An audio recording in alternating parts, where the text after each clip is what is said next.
हिंदुत्व पे हमला करने जैसा है ये, ब्रह्मा विष्णु महेश को नहीं मानूंगा। वो तो इस्लाम पे भी हमला है। 22 प्रतिज्ञाओं में जो आप सुनेंगे तो इस्लाम पर भी हमला, तो मुसलमान तो सड़क पर नहीं आया।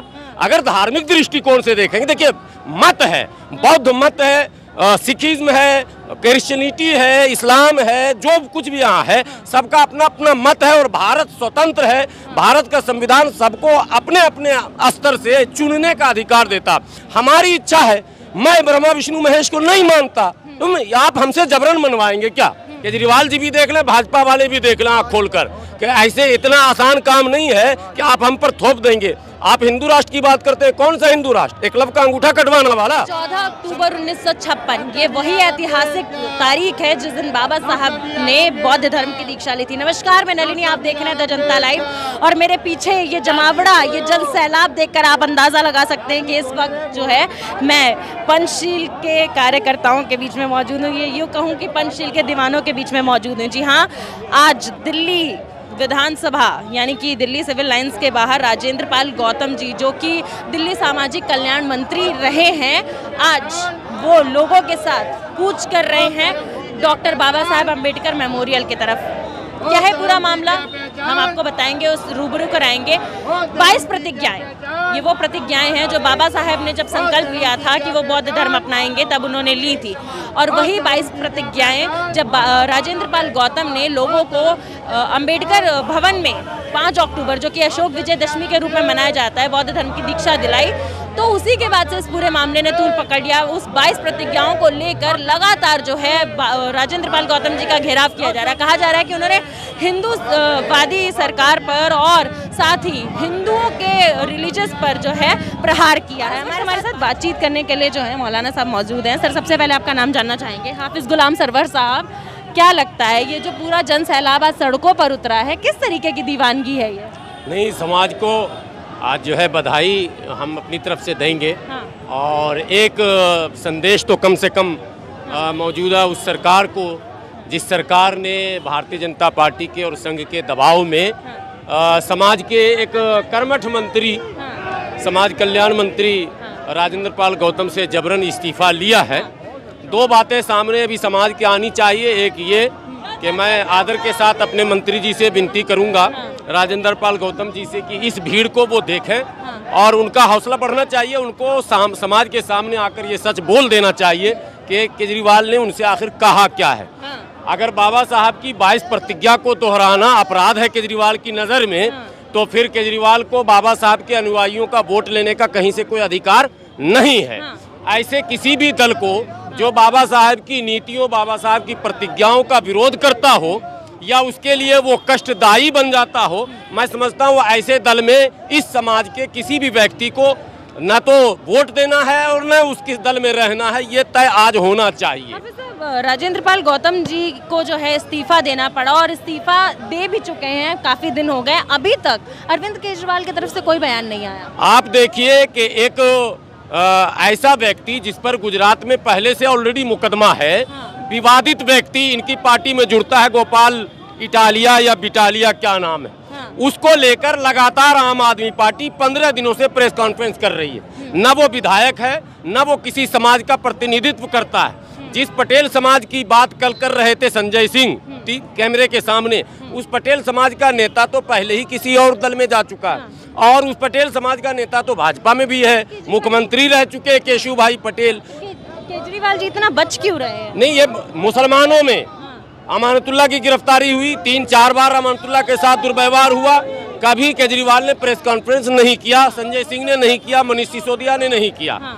जब जब SC, ST, OBC और माइनॉरिटी के लीडरों के साथ, अभी इसी भीड़ में एक और पूर्व मंत्री हैं, आपने अभी देखा भी होगा, वो भी मंत्री थे, छोटे से एक कंट्रोवर्शियल मामले में उनसे भी इस्तीफा लिया गया और कहीं का नहीं छोड़ा गया संदीप वाल्मीकि को। राजनीति करने के लायक भी आम आदमी पार्टी की तरफ से नहीं छोड़ा गया। मैं पूछना चाहता हूं केजरीवाल जी, अरबों खरबों के घोटाले में आपके मंत्री जेल में हैं और उनके बचाव में सारे तर्क और तथ्य आप रख रहे हैं, उनके बचाव में प्रेस कॉन्फ्रेंस कर रहे हैं, धरना प्रदर्शन कर रहे हैं, आंदोलन कर रहे हैं। क्या कारण है कि संदीप वाल्मीकि के समर्थन में एक शब्द नहीं? क्या कारण है राजेंद्र पाल गौतम के समर्थन में एक शब्द नहीं? गुजरात चुनाव तो बड़ा मुद्दा नहीं है सर। गुजरात चुनाव की वजह से तो नहीं बच रहे हैं केजरीवाल जी कुछ बोलने से कि कहीं धर्म के नाम पे कुछ बोल देंगे तो वोट कट जाएगा। गुजरात के निवासियों से आपके चैनल के माध्यम से मैं विनती करता हूं, गुजरात के मतदाता भाइयों, आप दिल्ली को करीब से देख लें, समझ लें दिल्ली में क्या व्यवहार इस सरकार का रहा इस समाज के साथ। उस रिकॉर्ड को देखने के बाद ही मतदान करेंगे। मैं ये तो नहीं कह सकता हूं कि अमुक दल को करें, लेकिन ऐसे किसी भी दल को जो मनुवादी व्यवस्था पर अपनी पूर्ण आस्था रखता हो उसका बहिष्कार करना ही पड़ेगा। मनुवाद की बात की है, 22 प्रतिज्ञाओं ने जो है तूल पकड़ लिया है। 22 प्रतिज्ञाओं को लेकर जो लगातार है प्रहार किया जा रहा है राजेंद्र पाल गौतम जी पे, क्या खामियां? मैं आपके चैनल के माध्यम से दिल्ली के मुख्यमंत्री केजरीवाल जी से कहता हूं, वो कैमरे के सामने आए और चैलेंज कह करके कहता हूं 2 से 3 दिन में वो जवाब दें कि क्या बाबा साहब की 22 प्रतिज्ञाओं को दोहराना अपराध है। वो एक बार आकर बता दे कैमरे के सामने, और अपराध अगर नहीं है तो किस कारण से आपने राजेंद्र पाल गौतम से इस्तीफा लिया। 22 प्रतिज्ञाओं को दोहराने के अलावा राजेंद्र पाल गौतम जी ने और कौन सा ऐसा अपराध किया, ये बताइए हमको। तो मैं पूछना चाहता हूँ 1956 में बाबा साहब ने हिंदुत्व पे हमला करने जैसा है ये, ब्रह्मा विष्णु महेश को नहीं मानूंगा, वो तो इस्लाम पे भी हमला है। 22 प्रतिज्ञाओं में जो आप सुनेंगे तो इस्लाम पर भी हमला, तो मुसलमान तो सड़क पर नहीं आया। अगर धार्मिक दृष्टिकोण से देखेंगे, देखिए मत है, बौद्ध मत है, सिखिज्म है, क्रिश्चियनिटी है, इस्लाम है, जो कुछ भी यहाँ है सबका अपना अपना मत है और भारत स्वतंत्र है। भारत का संविधान सबको अपने अपने स्तर से चुनने का अधिकार देता। हमारी इच्छा है, मैं ब्रह्मा विष्णु महेश को नहीं मानता, आप हमसे जबरन मनवाएंगे क्या? ये तो हमारी इच्छा पर निर्भर करता है ना। हम इस्लाम को माने, हम मंदिर जाएं, मस्जिद जाएं, गुरुद्वारे जाएं, या हम क्या कहते हैं चर्च जाएं, या हम बौद्ध विहार जाएं, आप हमको बताएंगे कि तुम्हें ये मानना है, तुम्हें ये नहीं मानना है। मतलब ये है कि फिर संविधान कहाँ रह गया, फिर तो जबर हो गया। तो इसलिए ये बहुत अच्छा है कि समाज जागरूक है। समाज ने ये दिखा दिया कि हम इन मनुवादियों के जाल में अब नहीं फंसने वाले हैं। केजरीवाल जी आँख खोलकर देख लीजिए, अगर आप किन मनुवादियों के साथ? और जो मनुवादी इस समय आप देख रहे हैं कि अभी जो मुद्दा है क्या है, दीक्षा समारोह हुआ, आपने कार्रवाई कर दी। कल को मिलाद होगा तो मुसलमान पे कार्रवाई कर दीजिएगा। कल को अगर क्रिश्चियन जो है प्रार्थना करेगा तो उस पर कार्रवाई कर दीजिएगा।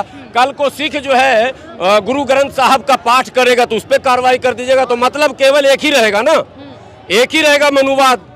इनडायरेक्टली और डायरेक्टली आप कहना तो वही चाह रहे हैं ना कि मनुस्मृति पर आधारित जो माने व्यवस्था है उसी का भारत में चलेगा, और जो इसका विरोध करेगा उसको हाशिए पर लगा दिया जाएगा। तो समाज को बाबा साहब ने 1956 में दे दिया था संदेश, समाज सोया नहीं है। केजरीवाल जी भी देख लें, भाजपा वाले भी देख लें आँख खोलकर कि ऐसे इतना आसान काम नहीं है कि आप हम पर थोप देंगे। आप हिंदू राष्ट्र की बात करते हैं, कौन सा हिंदू राष्ट्र? एकलव का अंगूठा कटवाने वाला, शंभू का गर्दन काटने वाला, कौन से हिंदू राष्ट्र की बात आप करते हैं? भारत में संविधान का राज चलेगा और संविधान ने सबको यह अधिकार दे रखा है, वो अपनी आस्था जहां चाहे प्रकट करे। वो नास्तिक बन जाए, आप उसे बाध्य नहीं कर सकते। बाध्य नहीं कर सकते सर। बीजेपी पे लगातार जो है आरोप लगता है कि हिंदुत्व की पार्टी है, लेकिन इस बार आम आदमी पार्टी भी चुप्पी साधे हुए पूरे मामले पे। कोई बात नहीं है, देखिए लोकतंत्र में वोट आखिरी फैसला होगा, जनता करेगी फैसला, घबराने की कोई जरूरत नहीं। आज जनता ने ये दिखा दिया ना, मंत्री जी के साथ जो अन्याय हुआ उसके खिलाफ जनता बगैर बुलाए आई ना भाई, किसी को बुलाया नहीं गया। आपको पता है, एक व्हाट्सएप से मैसेज जाता है और हजारों लोग अगर दिल्ली के यहाँ आते हैं तो ये तो राजनेताओं को समझ लेना चाहिए। एक छोटी सी बात से मैं समाप्ति करूंगी। आप खुद मुस्लिम समाज से आते हैं और आज ये जो पूरा प्रोग्राम है आप देख सकते हैं कि यहाँ ऐसा ज्यादातर लोगों का मानना है कि बौद्ध धर्म में SC/ST वाले ही शामिल होते हैं।